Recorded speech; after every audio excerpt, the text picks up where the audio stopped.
నమస్కారం. తీర్థయాత్ర కార్యక్రమానికి స్వాగతం. ఆయురారోగ్య ఐశ్వర్య ప్రదాత సూర్య భగవానుడు, దినకరుడు, శుభకరుడు అయిన భాస్కరుణ్ణి త్రిమూర్తి స్వరూపునిగా వేదాలు అభివర్ణించాయి. సృష్టి అంతా ఆదిత్య స్వరూపమే అని, ప్రపంచ స్థితికారకత్వం దివాకరునిలోనే ఉందని వేదోక్తి.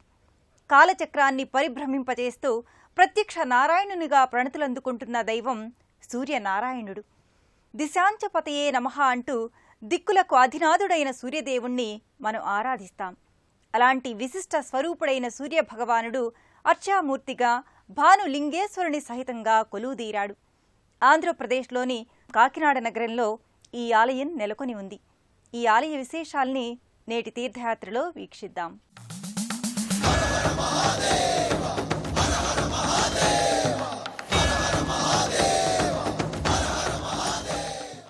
సప్తాశ్వరథమారూఢం ప్రచండం కశ్యపాత్మజం శ్వేతపద్మధరం దేవం తం సూర్యం ప్రణమామ్యహం. సకల జగన్నిర్వహణ చేసే పరబ్రహ్మ చైతన్యం సూర్యుని ద్వారా మనల్ని అనుగ్రహిస్తోంది. సర్వదేవతల సమ్మేళన రూపం సూర్యభగవానుడు. సౌమ్యత, తీక్ష్ణత, ప్రశాంతం, ప్రచండం, లాలిత్యం ఇలాంటి అంశాలన్నీ సూర్యునిలో మనం ప్రతినిత్యం గమనించవచ్చు.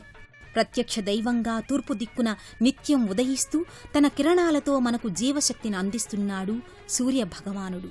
సూర్యకిరణాల వల్ల కలిగే వికాసశక్తి చేతనే సర్వజగతి చేతనత్వాన్ని అందుకుంటోంది. మంగళస్వరూపుడైన మార్తాండు అర్చామూర్తిగా, భక్తాభీష్ట వరదాయకునిగా ఈ ఆలయంలో నెలకొని ఉన్నాడు. కాకినాడ భానుగుడి జంక్షన్లో ఉన్న ఈ సూర్యనారాయణ సహిత భానులింగేశ్వరస్వామి ఆలయం స్థానిక భక్తుల్ని విశేషంగా ఆకర్షిస్తోంది. ఈ ప్రాంతానికి భానుగుడి జంక్షన్ అనే పేరు స్థిరపడ్డానికి ఈ ఆలయమే ప్రధాన కారణం. ఆలయ ప్రాంగణంలో ఆలయ గోపురాలపై వివిధ దేవతామూర్తుల సమాహారం, సూర్య మంత్రాలు భక్తులకు గోచరమవుతాయి. ఆలయ ప్రాంగణంలోకి అడుగిడగానే ప్రసన్నత, పవిత్రత భక్తుల్ని చుట్టుముడతాయి.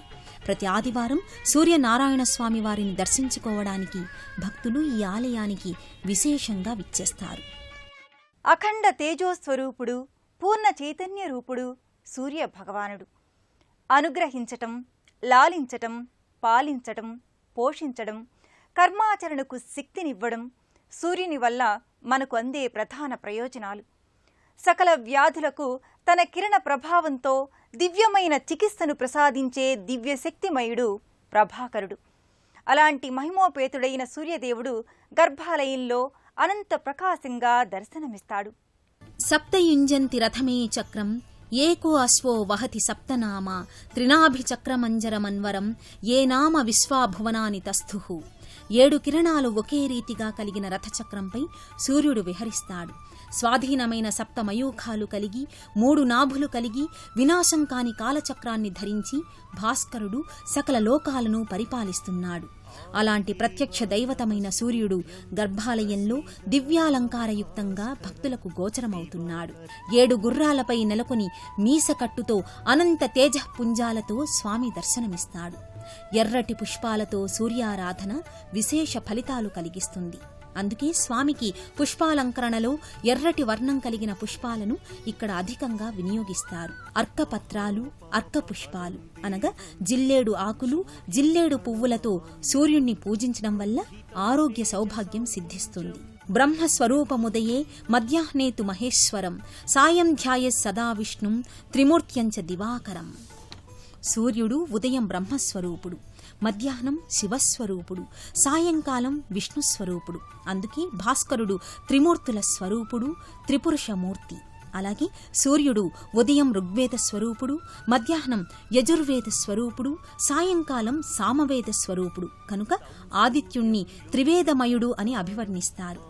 అలాంటి సూర్యభగవానుడు విగ్రహాకృతిలో రమణీయమూర్తిగా ఈ ఆలయంలో దర్శనమిస్తున్నాడు. మాఘమాసంలో శుక్లపక్ష సప్తమిని రథసప్తమిగా వ్యవహరిస్తారు. ఈ తిథి సూర్యభగవానుడు జన్మించిన పుణ్యతిథి. ఆ రోజు బ్రహ్మముహూర్తంలో ఆకాశంలో నక్షత్ర సముదాయం రథాకృతిలో కనిపిస్తాయంటారు. అందుకే ఆ తిథి రథసప్తమి. రథసప్తమి వేడుకల్ని ఈ ఆలయంలో ఘనంగా నిర్వహిస్తారు. అలాగే మాఘమాసంలో వచ్చే ప్రతి ఆదివారం సూర్యనారాయణమూర్తికి విశేషంగా అభిషేకాదులు కొనసాగుతాయి. నమస్కార ప్రియుడు ఆదిత్యుడు. సూర్య నమస్కారాలతో సూర్యభగవానుడు ప్రసన్నుడై ఆరోగ్యాన్ని అనుగ్రహిస్తాడు. లోకచక్షువు కర్మసాక్షి అయిన ఈ సూర్య భగవానుడి సమక్షంలో నవగ్రహ దోష నివారణ పూజలు, సూర్య నమస్కారాలు వంటి ప్రక్రియల్ని భక్తులు నిర్వహించుకుంటారు. వారాలలో తొలి రోజైన ఆదివారం, తిథులలో సప్తమి సూర్యారాధనకు ప్రశస్తమైనది. నమస్తే రుద్రరూపాయ రసానాం పతయే నమః అరుణార్క నమస్తేస్తు హరిదస్వ నమోస్తుతే అంటూ భక్తులు సూర్యనారాయణుణ్ణి ఆరాధిస్తారు. అష్టమూర్తి స్వరూపునిగా పరమేశ్వరుడు సకల సృష్టికి ఎన్నో ప్రయోజనాలు చేకూరుస్తున్నాడు. సూర్య రూపంలో ఆరోగ్యాన్ని, పర్జన్య రూపంలో జలాన్ని, ఇంద్ర రూపంలో ఆహారాన్ని, దక్షిణామూర్తి రూపంలో సకల విద్యల్ని, ఈశ్వర రూపంలో ఐశ్వర్యాన్ని సర్వేశ్వరుడు అనుగ్రహిస్తున్నాడు. ఆరోగ్య ప్రదాతగా కాకినాడలో భానులింగేశ్వరుడు వినుతికెక్కాడు. 100 సంవత్సరాల క్రితం నిర్మితమైన ఈ ఆలయం ఇటీవల పునరుద్ధరణ జరిగి సర్వజనాకర్షణంగా రూపొందింది.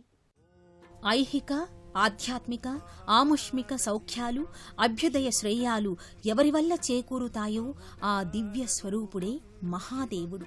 అలాంటి మహేశ్వరుడు భానులింగేశ్వరునిగా ఈ ఆలయంలో 100 సంవత్సరాల నుంచి భక్తుల వినతుల్ని ఆలకించి వారి మనోకామ్యాల్ని నెరవేరుస్తున్నాడు. గర్భాలయంలో సర్వాలంకారయుక్తంగా సమ్మోహనాకారునిగా భానులింగేశ్వరుడు ప్రకటితమవుతాడు. రజత పంచఫణియుక్తంగా స్వామి దేదీప్యవంతంగా ప్రకాశిస్తాడు. భానుడు అనే సిద్ధయోగి 100 సంవత్సరాల క్రితం ఈ సన్నిధిలో తపస్సు చేసి శివానుగ్రహాన్ని సాధించాడంటారు. తన తపోశక్తితో శివానుగ్రహ ఫలాన్ని నిక్షిప్తం చేస్తూ ఓ శివలింగాన్ని ఈ సన్నిధిలో ప్రతిష్ఠాపన చేశాడంటారు. భాను మహర్షి ప్రతిష్ఠ చేసిన శివలింగం కాబట్టి ఈ స్వామి భానులింగేశ్వరుడయ్యాడు. శివలింగాన్ని ప్రతిష్ఠాపన చేసిన తరువాత ఈ లింగాకృతిపై సూర్యకిరణాలు నేరుగా ప్రసరించాయంటారు. సూర్యకళల్ని సంపూర్ణంగా సంతరించుకున్న భానులింగేశ్వరుడు ఆరోగ్య ప్రదాతగా, అభీష్ట వరదాయకునిగా ప్రణతులందుకుంటున్నాడు.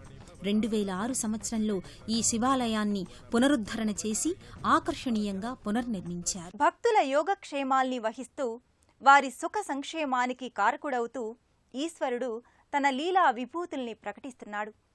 సకల దుఃఖ కారణాల్ని రూపుమాపుతాడు కాబట్టి ఈశ్వరునికి రుద్రుడు అనే పేరు స్థిరపడింది. రుద్రుడు అభిషేక ప్రసన్నుడు. అలాంటి భానులింగేశ్వరుడికి ఈ ఆలయంలో ప్రతి సోమవారం ఆరుద్ర నక్షత్రం ఉన్న రోజున మాస శివరాత్రి నాడు వివిధ ద్రవ్యాలతో అభిషేక వేడుకను నయనానందకరంగా నిర్వహిస్తారు. శైవాగమం ప్రకారం ఈ ఆలయంలో ఉత్సవాలన్నీ జరుగుతాయి. 2006లో యలమంచిల కృష్ణమూర్తి శివాచార్య గారి చేత ప్రతిష్ఠ చేయబడింది.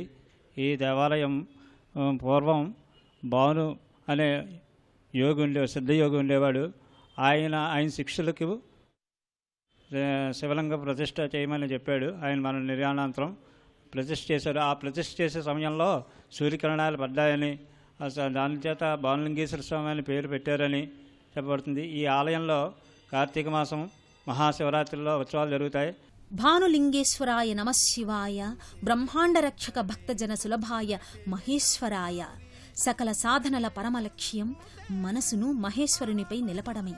ఇందుకు దోహదపడేదే అభిషేక వేడుక. వివిధ ద్రవ్యాలతో రుద్రం నమకచమక సహితంగా సాగే ఈ అభిషేక వేడుక శివారాధనలో ముఖ్యాంశం. సర్వసమర్పణాభావానికి, నీవు సృజించింది నీకే సమర్పణం అనే తత్వానికి, అహంకార రాహిత్యంతో ఈశ్వరుణ్ణి శరణు వేడుకోవడానికి ఈ అభిషేక ప్రక్రియ ప్రతీక. సృష్టి స్థితి లయాత్మక సర్వ జగత్కారక శక్తిని మనం పలు పార్శ్వాలలో వివిధ రూపాలలో ఆరాధన చేస్తాం.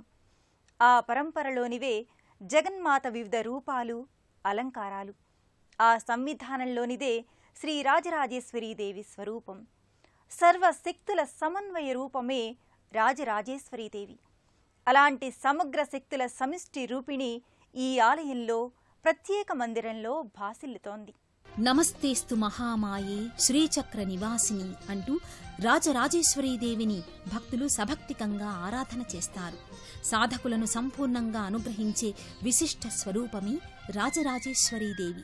రాజరాజార్చిత రాజ్ఞి రమ్యా రాజీవలోచన అంటూ లలితా సహస్రనామ స్తోత్రం అమ్మవారి వైభవాన్ని వర్ణించింది. అలాంటి దివ్య సంధాత్రి ఈ మందిరంలో అలంకార బంధురంగా గోచరమవుతుంది. అమ్మవారి పాదపీఠ సమక్షంలో ఉన్న శ్రీచక్రానికి నిత్య కుంకుమార్చన కొనసాగుతుంది. శ్రీచక్రరాజ నిలయే శ్రీమత్ త్రిపుర సుందరి అంటూ భక్తులు ఈ చక్రానికి పూజాధికాలు నిర్వహించుకుంటారు. భానులింగేశ్వర స్వామి ఆలయం, రాజరాజేశ్వరీదేవి మందిరాలను 2006 సంవత్సరంలో పునరుద్ధరణ చేశారు. ప్రతి శుక్రవారం అమ్మవారికి పుష్పార్చన, కుంకుమార్చనలు నిర్వహిస్తారు. శరన్నవరాత్రులలో అమ్మవారు దశవిధ అలంకారాలలో భక్తులకు దర్శనమిస్తుంది.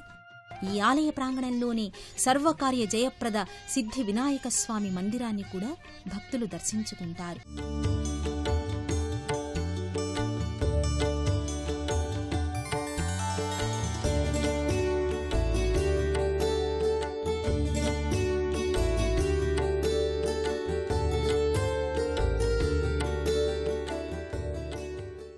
కాకినాడలోని శ్రీ సూర్యనారాయణ స్వామి, శ్రీ భానులింగేశ్వర స్వామి దర్శనం భక్తులకు ఆయురారోగ్య ఐశ్వర్య ప్రదాయకం.